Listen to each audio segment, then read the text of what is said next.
কোন সম্পদে জাকাত আসে না? জাকাত যে দিবেন, কত টাকা থাকলে আপনার উপরে জাকাত আবশ্যক? 14 ধরনের সম্পদ আছে, যেই সম্পদ আপনার যদি থাকে জাকাত আপনার উপরে ফরজ না। আলহামদুলিল্লাহ। জাকাত দিলে সম্পদ বাড়ে, আবার যদি জাকাত আপনার উপরে আবশ্যক না হয় দেওয়াটা জরুরি না। আল্লাহ কিন্তু কারো উপরে কোনো বিধান চাপায় দেয় নাই। ইসলাম সহজ। আssiru ওয়ালা তুআssiru বাশশিরু ওয়ালা তুনাফিরু। সহজ করে দাও, কঠিন করো না। সুসংবাদ দাও, মানুষের মধ্যে বিভাজন তৈরি করো না। যেই 14 প্রকারের সম্পদের উপরে আসলে জাকাত আসে না, সেই সম্পদগুলো আমরা আপনাদেরকে জানাচ্ছি। 1 নাম্বার, ব্যবহার্য জমি। এই জমির উপরে জাকাত আসে না। যেই জমির উপরে আপনি থাকতেছেন, এই জমির উপরে কি নাই? কথা বলতে হবে, এই জমির উপরে কি নাই?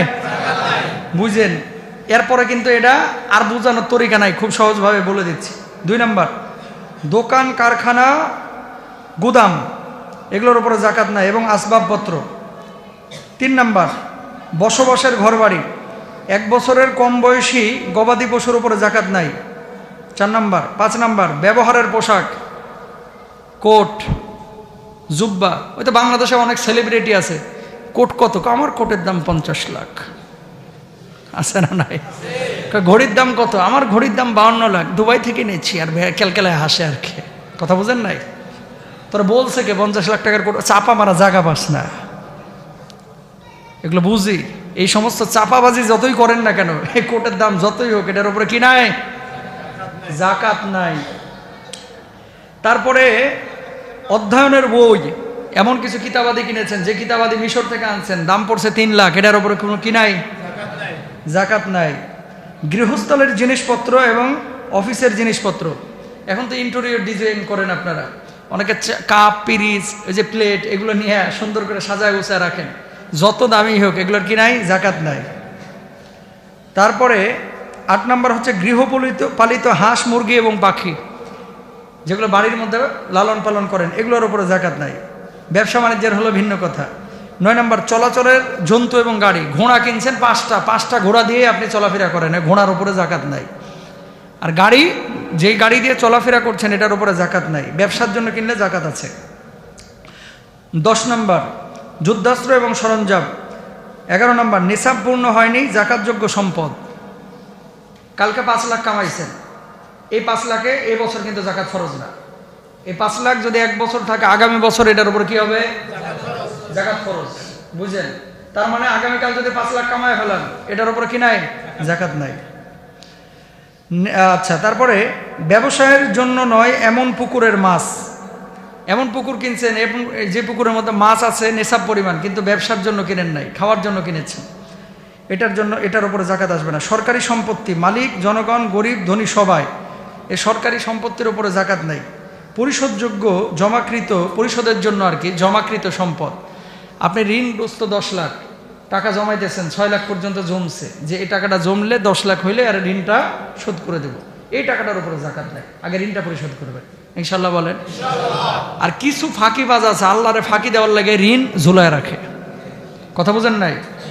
ওর নেশাব পূর্ণ হয়ে আছে 7 বছর ধরে। হুজুর, আমি তো ঋণগ্রস্ত। কোত্থেকে? কয়, ছোট ভাইরে 20,000 টাকা 2002 সালে দিছিলাম, এখনো শোধ করলো না। বুঝেন নাই? এখনো শোধ করলো না। এরকম আছে না, যে ঋণ ওই গ্রস্ত থাকে, ইচ্ছা করে যে জাকাত আল্লাহরে ফাঁকি দিয়ে পারবেন না ভাই। অন্তরের খবর কিন্তু আল্লাহ জানে।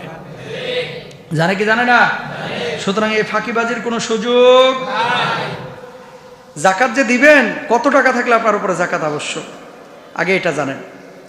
রমজান মাসে কেন জাকাত দিবেন? রমজান মাসে যদি 1 টাকা আল্লাহর রাস্তায় দান করেন, 70 থেকে 7 লক্ষ গুণ পর্যন্ত আল্লাহ সুবহানাহু ওয়া তাআলা সওয়াব বাড়ায় দেয়। সুবহানাল্লাহ বলেন। আমরা সবাই জানি 7.5 ভরি স্বর্ণ বা 52.5 তোলা রৌপ্য, এই পরিমাণ সম্পদ যদি আপনার কাছে থাকে, আপনার কাছে জাকাত ফরজ। এখন বলবেন, হুজুর টাকায় কনভার্ট করে দেন।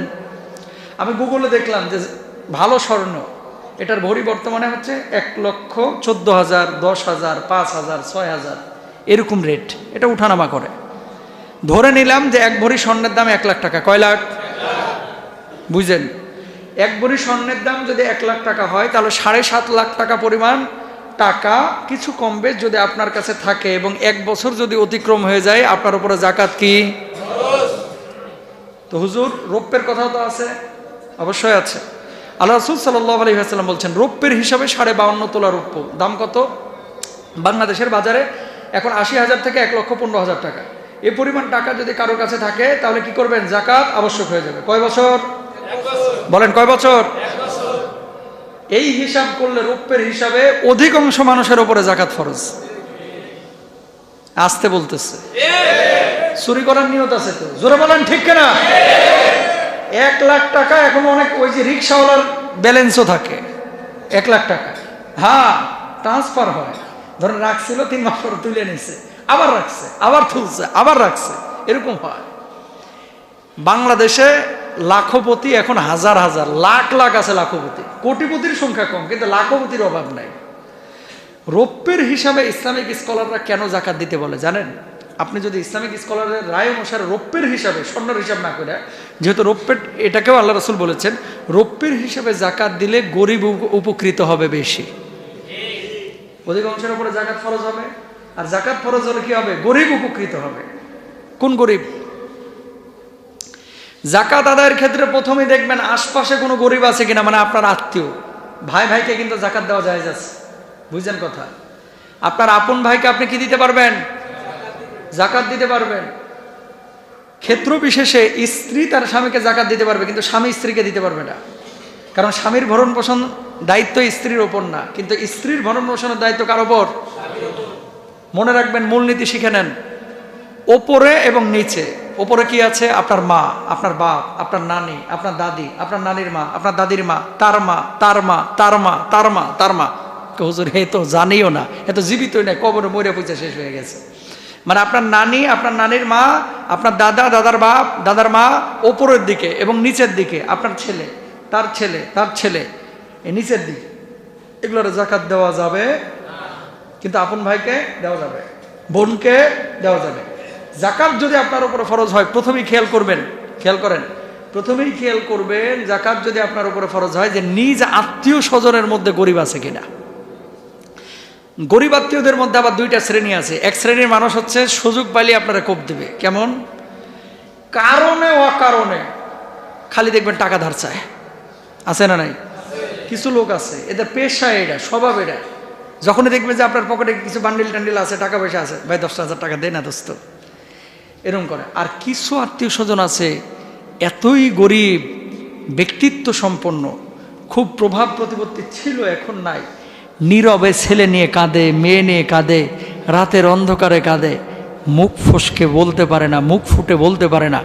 এই আত্মীয়দেরকে খুঁজে খুঁজে যাকাত দেন, যারা বলতে পারে না। বুঝছেন? যারা বলতে পারে না, এরকম কিছু আত্মীয় আছে না? নাই? আছে। এদেরকে যাকাত দিবেন ইনশাআল্লাহ। বলেন কত টাকা তাহলে পাইলেন? হ্যাঁ, 7.5 লক্ষ টাকা থেকে 8 লক্ষ স্বর্ণের হিসাবে, আর রৌপ্যের হিসাবে 80,000 থেকে 1,20,000 টাকা। তবে আমরা 80,000 থেকে 1,20,000 টাকার পক্ষে। কেন? তাহলে গরিব মানুষ বেশি বেশি উপকার পাবে ইনশাআল্লাহ। বলেন। অনেক মানুষ বলে হুজুর আমার তো কোনো অ্যাসেট নাই, এটাই আমার আছে, তো রাখছেন কেন? এটা ব্যবসায় লাগান। খেয়াল করেন, অনেক মানুষ আছে 50 লাখ ব্যাংকে জমায়েত হয়ে দেয়, এর উপরে যাকাত ফরজ। হুজুর আর তো কোনো টাকা নাই, এটা থেকে মাখন তুলি আর খায়, মানে ইন্টারেস্ট তোলে, সুদ খায়, ইন্টারেস্ট। নাউজুবিল্লাহ, জোরে বলেন না। এটা তুলে খায়। আল্লাহ তো এই জন্যই বলছে তুই রাখিস না। তাহলে কি করবে? টাকাটাকে ছড়া, ইনভেস্ট কর ব্যবসা বাণিজ্যে। আপনি যখন এই 50 লাখ টাকা এই সাভারে, এই উত্তরা ইনভেস্ট করবেন, সেটা দোকানে হোক, মাঠে হোক, পথে হোক, ঘাটে হোক, ব্যবসা মানেই ওখানে লোক খাটবেই, 2-5 জনের কর্মসংস্থান তৈরি হবেই। কথা বুঝতে পেরেছেন? আজকের সমাজ ব্যবস্থায় খেয়াল করেন, যেটা ধনী এটা আঙ্গুল ফুলে কলা গাছ হয়, আর যেটা গরিব ওটা আরো মরে। কথা কয় না? যেটা ধনী ওটা খালি কি হচ্ছে? ধনী হচ্ছে। আর যেটা গরিব ও হোমিওর ফোটাও পাচ্ছে না। কেন পাচ্ছে না? এই সুদ ভিত্তিক সমাজ ব্যবস্থার কারণে। অথচ ইসলাম নিজ মায়ের সাথে জেনার চাইতেও নিকৃষ্ট গুণা বলেছে সুদকে। নাউজুবিল্লাহ বলেন। ইসলামে কেন যাকাত দিছে জানেন আপনারা? যাকাতটা কেন দিছে? মূলত ধনী গরিবের অর্থনৈতিক সমতা রক্ষার জন্য। যাকাত ভিত্তিক সমাজ ব্যবস্থা থাকলে এলাকার মধ্যে কেউ না খায় থাকতো না, কোনো গরিব না খায় থাকতো না। বুঝছেন? বেকার কোনো যুবক ঘোরাফেরা করতো না। একটা জরিপ দেখলাম বাংলাদেশে, যদি প্রপার ওয়েতে জাকাত আদায় করা যায় 5,000 কোটি টাকার বেশি জাকাত আদায় করা যাবে কোটিপতিদের কাছ থেকে, লাখপতিদের কাছ থেকে। 5,000 কোটি টাকা যদি জাকাত তুইলা বেকার যুবকদের মধ্যে কর্মসংস্থান 20,000, 22,000, 30,000, 25,000 টাকা করে দিয়া, কারো ফ্ল্যাক্সির দোকান, কারো কম্পিউটারের দোকান, কারো রিক্সা, কারো ভ্যান, কোনো মহিলার সেলাই মেশিন, আরেকজনের ছাগল, বকরি আছে না, গরু, এগুলো যদি দেওয়া হয় কর্মসংস্থান হবে কি হবে না বলেন? এইগুলো দিবে না, এই জায়গাটায় চোখে টিনের চশমা লাগাবে, দিবে কি চক বাজারে শাড়ি আর লুঙ্গি। কথা কয় না? দিবে কি এমন শাড়ি আর লুঙ্গি কয়দিন পরে মশারি হিসাবেও ব্যবহার করা যায় না। যে লুঙ্গি না মশারি হিসাবে ব্যবহার করবো তাও ব্যবহার করা যায় না।